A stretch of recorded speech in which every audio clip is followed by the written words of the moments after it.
লোকসভা নির্বাচন এখনো ঘোষণা হয়নি, কিন্তু ইতিমধ্যে ভারতীয় জনতা পার্টি তাদের প্রথম দফার প্রার্থী তালিকা ঘোষণা করে দিয়েছে। পশ্চিমবঙ্গের 42টি আসনের মধ্যে ইতিমধ্যে 20টি আসনে প্রার্থী তালিকা ঘোষণা করেছে গেরুয়া শিবির।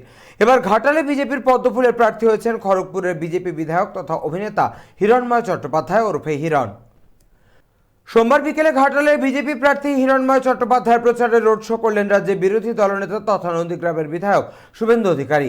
ঘাটালের রানীচক থেকে দীর্ঘ প্রায় 5 কিলোমিটার রাস্তা পরিক্রমা করেন হিরণময় এবং শুভেন্দু। পদযাত্রার পরে ঘাটাল এসডিও অফিসের সম্মুখে সভা করেন শুভেন্দু অধিকারী। সভা মঞ্চ থেকে মুখ্যমন্ত্রী মমতা বন্দ্যোপাধ্যায় ও দীপক অধিকারীকে কটাক্ষ করেন বিরোধী দলনেতা।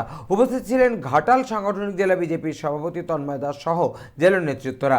রোড শোতে বিজেপির কর্মী সমর্থকদের উপস্থিতি ছিল চোখে পড়ার মতো। রাস্তায় নেমেছেন তারা। এখানে সাংসদের দুর্নীতি, সাংসদের বেইমানি, সাংসদের মিথ্যা প্রতিশ্রুতি, সাংসদের চুরি, গরু চোরের কাছ থেকে টাকা নেওয়া, 30% বেইমানি নেওয়া, মানুষকে রাস্তায় নেমেছে। এই লড়ার ব্যক্তিগণের লড়াই নয়, এই আমাদের জেলা সভাপতি এবং মন্ডল সভাপতির হাত ধরে বিজেপিতে যোগদান করছে। সবার বঞ্চিত, অত্যাচারিত, ঘাটালের 30%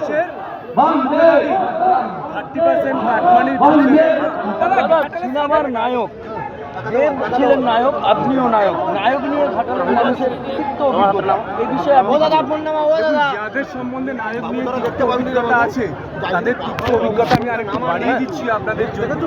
যাদবপুরের সাংসদ 5 বছর শেষ হয়ে যাওয়ার পরে রেজিগনেশন দিচ্ছে মুখ্যমন্ত্রীকে।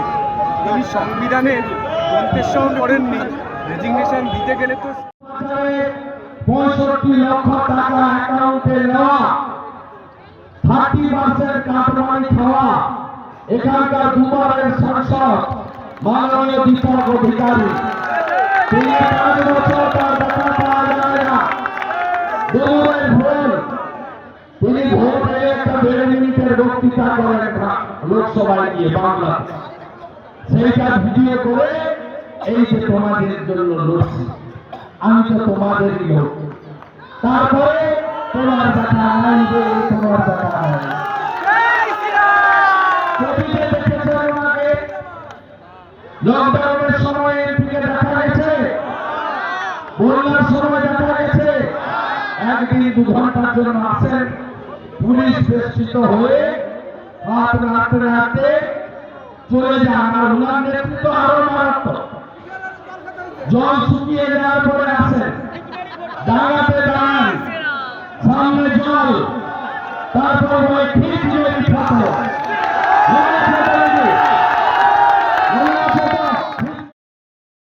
পশ্চিম মেদিনীপুর থেকে সুদীপ নন্দীর রিপোর্ট, চ্যানেল 24/7।